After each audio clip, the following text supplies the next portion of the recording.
우리가 앞서서 살펴본 대로 아간의 범죄 때문에 아이성 전투에서 패배했고, 그것은 온전히 순종하지 못했던 한 사람 아간의 범죄 때문이다라고 하나님께서 분명히 말씀하셨습니다. 하지만 이런 아간의 범죄는 단순히 개인의 범죄가 아니라 이스라엘 공동체 전체가 범죄한 것이라고 하나님께서 말씀하시면서 나와의 언약을 배반한 것이다 라고 말씀을 하셨습니다. 여리고 성의 이 전투를 승리한 이후에 아이성 전투에 패배하고, 이 아이성 전투에 패배한 것이 하나님의 언약을 배반한 곧 불순종의 결과였다면, 그 불순종의 결과로서 이스라엘은 아간의 범죄를 적발해내고 그 아간의 범죄에 심판하고 난 후에 오늘 우리가 보는 것처럼 아이성 전투에서 승리의 과정을 겪게 됩니다. 이 아이성 전투에 승리하기 위해서 가장 필요한 것은 순종이었습니다. 그래서 앞서 7장에서 아간의 범죄를 심판하고 그 이후에 오늘 8장 1절부터 하나님께서 여호수아에게 말씀하시는 것으로 아이성 전투가 시작됩니다. 오늘 본문을 보게 되면은 반복되어지는 두 개의 구절이 특별히 눈에 띕니다. 1절과 18절에 반복되는 구절이 나오는데 그것은 내가 넘겨주겠다라고 하는 말씀입니다. 1절을 같이 한번 읽어보시겠습니까? 1절을 보겠습니다. 시작.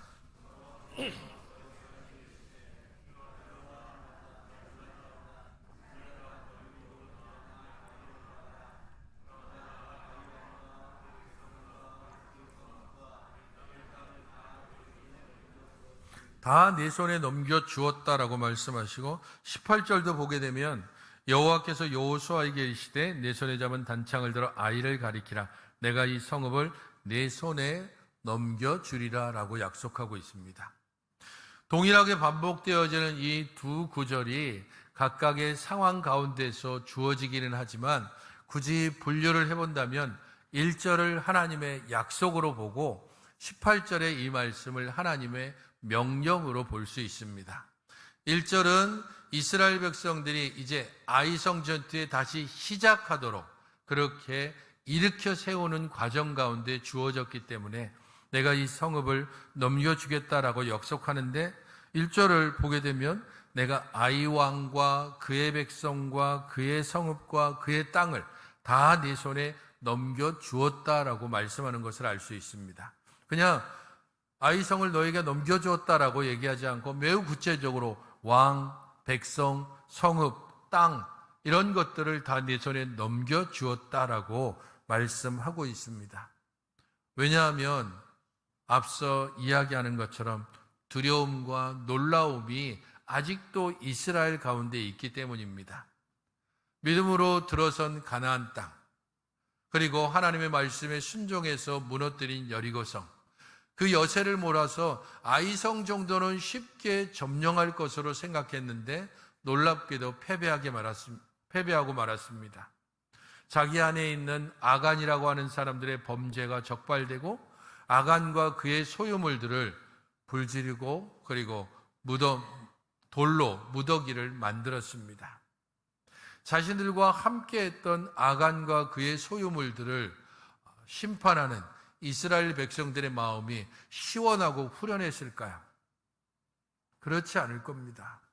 하나님의 심판의 말씀을 따라 행하기는 하지만 그들에게는 여전히 두려움과 놀람, 과연 이 일을 진행했다고 해서 아이성 전투에서 다시 승리할 수 있을까라고 하는 그런 두려움, 그런 의심이 그들을 여전히 사로잡고 있는 가운데 내가 넘겨주었노니라고 분명히 말씀하시고 약속하고 있는 것입니다.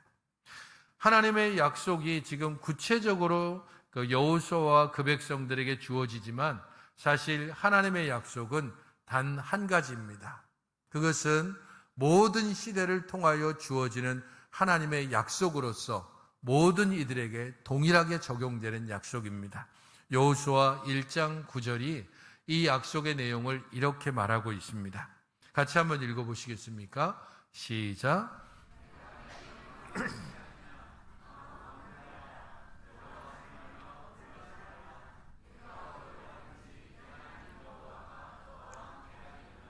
하나님께서 가나안 땅을 건너기 전 여호수아에게 강하고 담대하라라고 여러 번 이야기하면서 1장 9절에서는 두려워하며 놀라지 말라. 왜? 내가 너와 함께할 것이기 때문이다라는 겁니다. 그런 면에서 하나님의 약속은 첫 번째로 언제든지 실질적이고 구체적으로 주어지지만 동일하게 모든 시대에 걸쳐서 모든 사람들에게 이루어집니다. 내가 너와 함께 하겠다.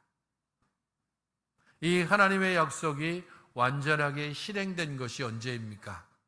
그리스도께서 우리와 함께 하시는, 곧 예수님께서 이 땅에 태어나는 것입니다. 천사가 마리아에게 나타나서 말씀할 때 두려워하고 놀라워하는 마리아를 향해서 이야기합니다. 두려워하고 놀라워하지 말라. 너에게 성령을 통해서 아이가 날 것이다. 그 아이의 이름을 예수라 하라. 보니 그의 백성과 함께 함이라 라고 하는 겁니다. 이사야를 통해서 말씀되어진 임마누엘의 약속이 예수 그리스도를 통해서 분명하게 성취되어지는데, 그것을 통하여서 우리는 하나님의 약속이 구약시대에도 그리고 신약시대에도 여전히 동일하게 함께한다는 것을 알 수 있습니다. 하나님의 약속이 이렇게 동일하게 모든 사람에게 주어지지만 2절을 보게 되면 이 약속이 좀 더 구체적이고 실제적이라는 것도 또한 알 수 있습니다. 2절을 보십시오. 여리고와 그 왕에게 행한 것 같이 아이와 그 왕에게 행하되 오직 거기서 탈취할 물건과 가축은 스스로 가지라. 너는 아이성 뒤에 복병을 둘지니라. 약속이 함께 하겠다고 하는 약속은 변하지 않지만 지금 아이성 전투를 다시 시작해야 되는 상황 가운데서 이스라엘과 여호수아에게 보다 구체적이고 실제적으로 적용됩니다. 첫 번째는 여리고 성과 달리 아이성에서 탈취한 물건과 가축을 취할 수 있다라는 겁니다. 여리고 성은 가나안의 첫 번째 성, 그렇기 때문에 상징적으로 첫 번째 난 것이 하나님께 속한다라는 의미에서 여리고 성에 있는 모든 것들은 결코 하나도 가지지 못하고 다 하나님께 바쳐야 했습니다. 그런데 아간이 그 명령을 거역했기 때문에 아이성 패배가 이루어졌습니다. 이제 아이성과 관련해서 약속을 주실 때에 이제 너희들은 그곳에서 탈취할 물건을 가져도 된다라고 말씀하는 겁니다. 아간이 조금만 참았다면, 아간이 자신의 탐욕을 조금만 누를 수 있었다면 그의 가족들이 다 진멸되는 것이 면해졌을 것입니다. 아이성이 앞에서 패배하는 1차 패배도 없었을 것입니다. 그들에게 있어서 중요한 것은 하나님의 약속을 인내함으로 기다리는 겁니다. 아간에게 그러했고 여호수아에게도 그러했다면 오늘날 우리에게도 하나님의 약속은 주어지고 동일하게 하나님과 함께 하신다는 이 약속뿐 아니라 보다 구체적으로 병중에 있는 자들에게는 내가 너를 치료할 것이다. 시험 중에 있는 자들은 내가 너를 건질 것이다. 간절하게 무언가를 바라며 하나님께 기도하고 있는 이들에게는 내가 너를 형통케 할 것이다라는 약속을 주십니다. 문제는 그 하나님의 약속을 인내와 소망으로 기다리느냐, 아니면 내 시간을 정해놓고 왜 이렇게 더딘지, 왜 이루어지지 않는지 조급해하면서 결국에는 기다릴 수 없어서 내 방식대로, 내 생각대로 나아갈 때에 하나님께서 약속하신 그 때를 결코 성취함을 보지 못하게 되는 것입니다. 하나님의 약속이 보다 구체적으로 주어지는데 그 성에 매복을 두라라고 말씀하고 있습니다. 전략 자체를 하나님께서 주고 계시는 것입니다. 그 상황과 형편을 하나님께서 잘 아시고 우리들의 상황과 형편에 따라서 어떤 때에는 기다리라고 하시고 어떤 때는 앞으로 나아가라고 하십니다.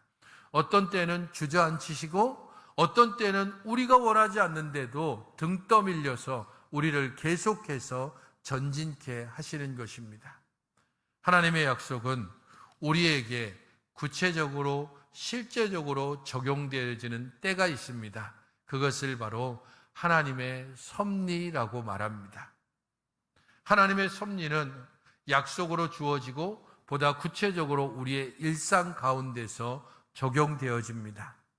우리가 고백하고 있는 웨스트민스터 신앙고백서 제5장은 섭리에 대하여서 이렇게 말하고 있습니다. 같이 한번 읽어보시겠습니까? 시작.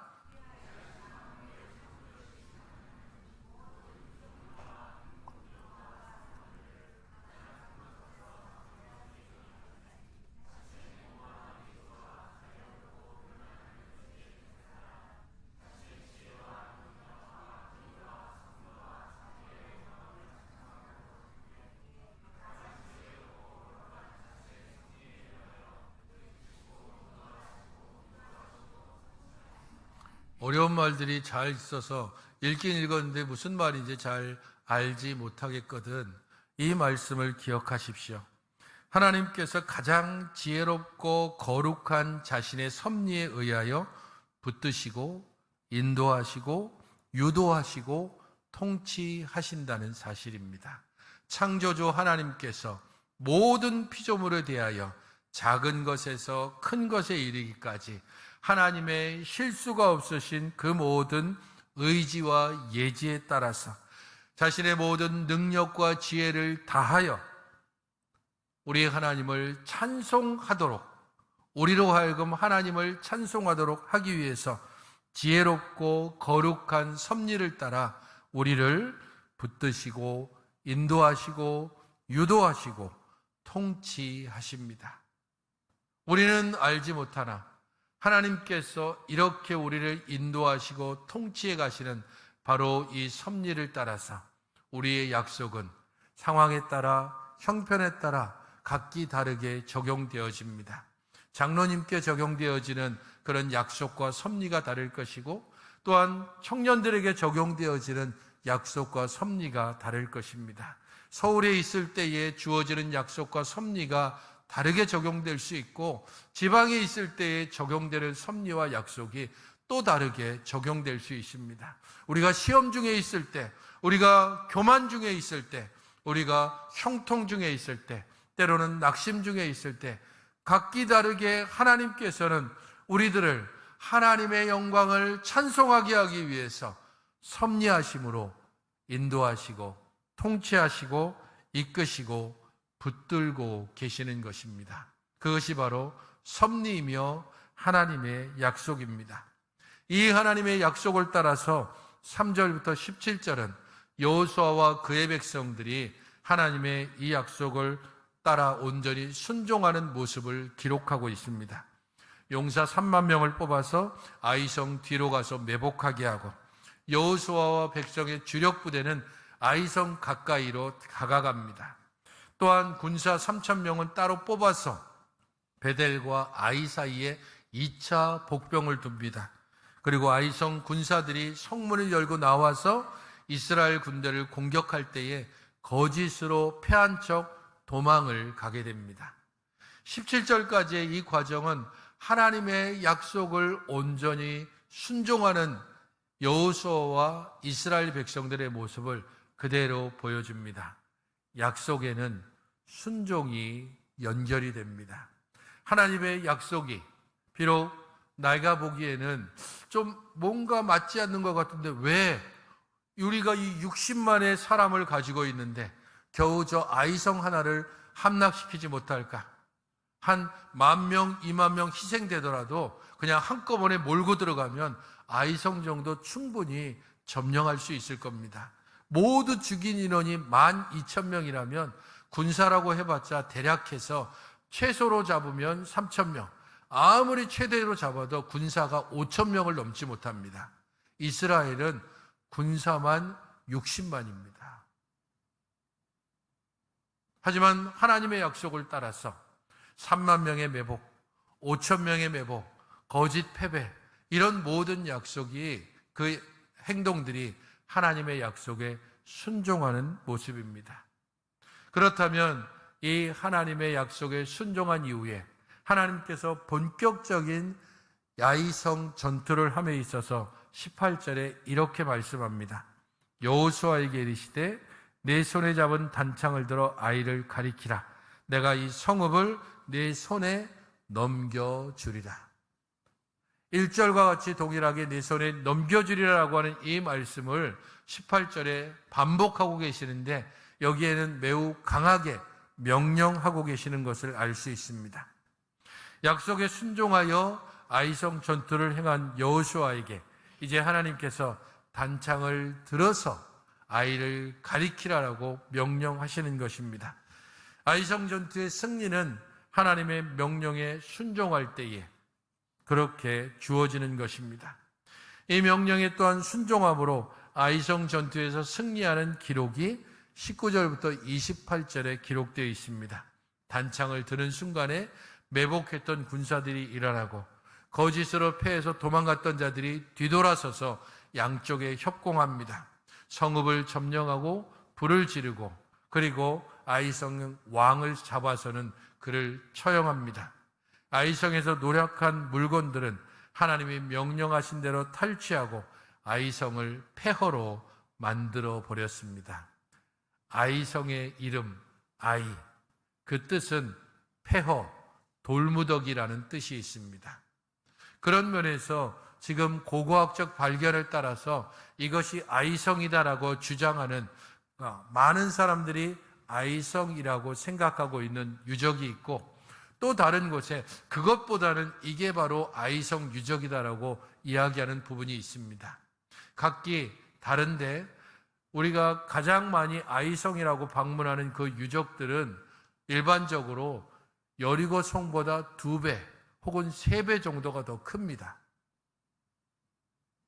또 다른 반론으로 제시되는 아이성 유적, 그것은 훨씬 더 작은 유적입니다. 어떤 것이 맞는지는 알 수 없지만 제가 본다면은 아이성의 이 규모로 보거나 이 8장의 전개를 통해서 본다면 여리고 성보다는 좀 작았을 것으로 여겨집니다. 그렇게 본다면 하나님께서 여리고 성을 점령하는 데 있어서 약속하시고 명령하시는 이 모든 것에 이스라엘이 순종하고 믿음을 따라 나아간 것을 볼 때에 하나님의 약속과 명령이 아이성의 승리를 가져왔음을 알 수 있습니다. 비록 작은 성이라고 하지만 아이성 전투에만 머무르지 않고 2번의 매복을 두고 그들이 이렇게 치밀하게 전개한 이유는 또 다른 이유도 있을 겁니다. 17절을 보십시오. 아이와 베델에 이스라엘을 따라가지 아니한 자가 하나도 없으며 성문을 열어놓고 이스라엘을 추격하였더라라고 하는 말씀입니다. 2차 매복을 베델과 아이 사이에 5천 명을 두었다라고 말하고 있습니다. 그리고 이 전투 가운데 아이성 사람들 진멸한 숫자를 12,000명을 이야기하고 있는데 아이라고 하는 뜻 자체가 폐허라는 뜻이 있습니다. 그래서 이 아이성이 진짜 아이성만 말하는 것인지 아니면 이 전투를 통해서 폐허가 되어진 성읍을 이야기하는지가 분명치 않다는 겁니다. 하지만 17절을 기록을 통해서 볼 때에 아이성 전투에 단순히 아이성뿐 아니라 베델이 그 베델성이 함께 가담했음을 알 수 있습니다. 그런 면에서 이 전투는 단순히 작은 아이성뿐 아니라 베델과 함께 연합한, 그래서 온 이스라엘이 함께 하나님의 약속을 믿고 순종하고 하나님의 명령에 믿고 순종하는 이 순종을 통해서 승리한 것임을 알 수 있습니다. 오늘 본문에서 우리의 눈길을 끄는 또 하나는 30절부터 35절에 여호수아가 이스라엘 백성들을 에발산으로 가서 제단을 쌓고 거기에서 제사를 드리고 축복과 저주의 말씀을 기록하고 모세가 망한 모든 그 율법의 말씀을 다 낭독하는 과정입니다. 왜 이렇게 했을까? 그러면 아이나 베델 그 사이에 사실은 그리심산과 에발산 이 사이는 세겜이 있습니다. 그 세겜은 가나안 지역의 중심부 지역입니다. 여호수아는 아이성 전투를 끝낸 이후에 세겜 지역으로 이동하고 거기서 그리심산과 에발산에 6지파 6지파씩 각기 서게 하고, 그리고 에발산에는 제단을 쌓고 제물을 드렸음을 알 수 있습니다. 이렇게 한 이유는 신명기 27장에 모세가 명한 것과 연결됩니다. 신명기 27장 12절부터 13절에 보면 너희가 요단을 건넌 후에는 6지파를 그리심산에 두고 또 6지파를 에발산에 두고 거기에서 축복과 저주의 말을 말하도록 이야기하고 있습니다. 그런데 신명기 27장에 기록된 것은 저주의 말만 기록되어 있습니다. 무려 12번에 걸쳐서 이 저주의 말을 하도록 명하고 있고 이스라엘 전체가 아멘으로 화답하고 있습니다. 바로 그 저주를 선포하는 장소가 에발산이었고 이 에발산에 여호수아는 제단을 쌓고 제물을 드리고 있습니다. 하나님의 명령에 순종하는 것이 아이성 전투회 뿐 아니라 이제 모세를 통해서 주어졌던 명령을 여호수아가 곧바로 실행하는 것입니다. 세겜 지역이 그럼 아이성에서 가깝느냐? 지도를 통해서 보면 가깝지도 않습니다. 무려 작게는 30km, 저 크게 본다면 한 40에서 45km 정도쯤 됩니다. 이스라엘 전체를 약 하루길 동안 이동해야 되는 장소입니다. 그럼에도 불구하고 이렇게 아이성 전투 후에 그들을 세겜으로 이동시켜서 그리심산과 에발산에서 언약의 의식을 순종하는 이유는 그들이 지금 이 아이성 전투를 통해서 순종과 불순종의 결과를 분명하게 목격했기 때문입니다.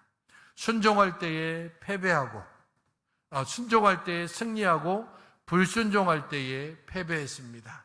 그것을 너무도 확실하게 알았던 바로 그 직후 에발산과 그리심산에서 그들은 축복과 저주의 말씀을 그들의 입을 통해서 낭독하고 아멘으로 화답하고 있는 것입니다. 이렇게 에발산과 그리심산에서 축복과 저주의 말을 하는 그것은 우리들에게 어떤 교훈을 주고 있는가? 선택에 대해서 이야기하고 있는 것입니다. 축복을 선택할 것인가? 저주를 선택할 것인가? 너희들 앞에 항상 놓여있는 너희의 매일의 하루가 너희들의 모든 선택이 축복과 저주의 선택이다.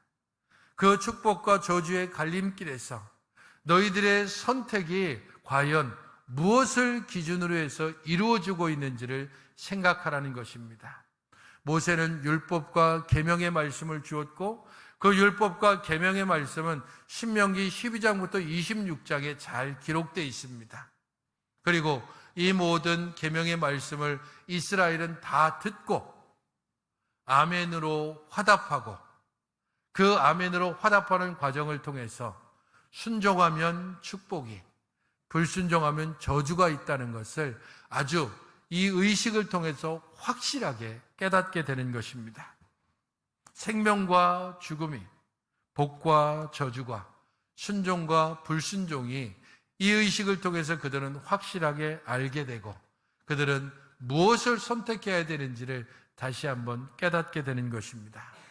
성도 여러분, 이렇게 눈에 보이는 의식을 통해서 이스라엘은 선택에 대해서 확실하게 깨달았다면 우리는 무엇을 통해서 선택하는 백성임을, 우리의 매일의 삶이 하나님께서 우리에게 주시는 복과 저주의 순간임을 기억할 수 있을까요? 일주일마다 한 번 보이는 예배의 시간을 통해서 우리들의 일상 가운데서 하나님의 말씀을 묵상하는 시간을 통해서 잠시 기도하는 기도의 시간을 통해서 우리가 절실하게 하나님께 매달리는 그런 간절한 기도의 순간에 우리는 무엇을 선택해야 되는지를 배우고 그리고 우리는 때로 생명의 길을 선택하기도 하고 죽음의 길을 선택하기도 합니다. 축복의 길을 선택하기도 하고 저주의 길을 선택하기도 합니다. 지금 이 시대는, 우리가 함께 살고 있는 이 시대, 곧 그리스도께서 오시고 우리의 죄를 대신하여 죽으시고 부활하시고 승천하시고 성령께서 오신 이 시대를 은혜의 시대라고 말합니다. 은혜의 시대에 우리는 선을 선택할 수도 있고 악을 선택할 수도 있습니다. 생명을 선택할 수도 있고 죽음을 선택할 수도 있다는 것입니다. 이 모든 것이 하나님께서 주시는 은혜의 순간입니다. 무엇을 선택하며 살고 계십니까? 그 선택은 어떤 기준을 따라서 이루어지고 있습니까? 에발산과 그리심산에서 행한 이 의식을 통하여 그들은 그들의 모든 선택이 하나님의 약속, 하나님의 명령을 따라서 행해야 한다는 것을 분명히 깨닫습니다. 신약시대를 사는 우리들에게는 하나님의 말씀이 우리의 중심에 있어서 이 말씀을 따라서 우리들은 선택해야 합니다. 하나님의 말씀은 율법과 복음으로 구성되어 있습니다. 율법은 명령을 기록하고 있고 복음은 약속을 기록하고 있습니다. 명령은 순종을 요구하고 약속은 믿음을 요구합니다. 하나님께서 복음을 통하여 우리에게 약속하셨고 이 약속은 우리들에게 끊임없이 믿음을 요구한다는 사실을 기억하십시오. 하나님의 율법의 말씀을 통하여 우리는 하나님께서 명령하시는 것을 듣고 이 명령에 순종함으로 나아가야 됩니다. 우리의 모든 날들이 선택의 기로입니다. 이 선택은 분식을 먹을지 아니면 그냥 한식을 먹을지 선택하는 그런 짜잘하고 그리고 그야말로 하나님의 말씀과는 좀 먼 낮은 수준의 선택을 말하는 것이 아닙니다. 우리의 믿음을 따라서 하나님의 백성으로 살 것을 선택할 것인지 아니면 세상이 우리들에 대하여서 요구하는 그러한 세대의 흐름을 따라서 살 것인지라고 하는 보다 높은 차원의 선택을 요구하고 있습니다. 말씀이 우리 중심에 있지 아니하면 세상이 우리를 흔들어 버립니다. 말씀이 우리의 반석으로 든든히 우리의 중심 가운데 있지 아니하면 비가 나고 창수가 날 때에 함께 휩쓸려 버립니다. 말씀이 우리의 중심을 붙잡아 하나님의 약속을 믿음으로 붙잡고 하나님의 명령을 온전히 순종치 아니할 때 우리는 자주자주 축복의 길이 아닌 저주의 길을, 생명의 길이 아닌 죽음의 길을 선택하며 고난에 고난을, 아픔에 슬픔을 더하는 삶을 살아갈 수밖에 없습니다. 성도 여러분, 그리스도 예수께서 우리에게 오셨습니다. 하나님의 약속이 분명히 우리 가운데 성취되었습니다. 하나님께서 우리와 함께 하시겠다고 하는 변하지 않는 약속은 예수 그리스도를 통하여 그의 십자가 죽으심을 통하여 그가 약속하신 성령이 우리 가운데 오신 것을 통하여 분명히 성취되었습니다. 그러므로 우리는 우리 안에 계시는 성령을 통하여 하나님의 말씀을 기준으로 선택하되 생명의 길을 선택하고 우리의 모든 믿음은 하나님의 약속을 붙드는 것으로 향하고 우리의 모든 순종은 하나님의 말씀과 명령에 순종하는 것으로 나아가야 할 것입니다. 그렇지 않으면 우리는 자주 넘어지기 때문입니다. 무엇을 붙들고 나아가며 무엇을 따라 행해야 합니까? 하나님께서 우리를 사랑하신 그 사랑을 기억하고 하나님이 우리에게 주신 계명, 이스라엘에게는 신명기 12장부터 16장까지 그리고 레위기에 있는 수많은 시민법과 의식법을, 그래서 이스라엘로 하여금 600개가 넘는 신약 시대에는 율법이 있었지만은 신약 시대를 사는 우리들에게는 단 하나의 계명만을 주셨습니다. 이 단 하나의 계명이 무엇입니까? 서로 사랑하라입니다. 그리스도께서 우리에게 주신 새 계명, 서로 사랑하라. 이 계명이 우리에게 주신 약속이요, 우리에게 주신 명령입니다. 이 계명을 따라 온전히 살기 위하여 우리는 두 본문을 함께 읽음으로 오늘 말씀을 함께 마쳤으면 좋겠습니다. 요한복음 14장 21절, 요한일서 3장 18절입니다. 같이 한번 읽어보시겠습니까? 요한복음 14장 21절 시작. 하나님을 사랑하십니까? 하나님을 사랑하십니까? 그러면 하나님의 계명을 지키는 자라야 하나님을 사랑한다고 할 수 있습니다. 요한일서 3장 18절 같이 한번 읽어보시기 바랍니다. 시작.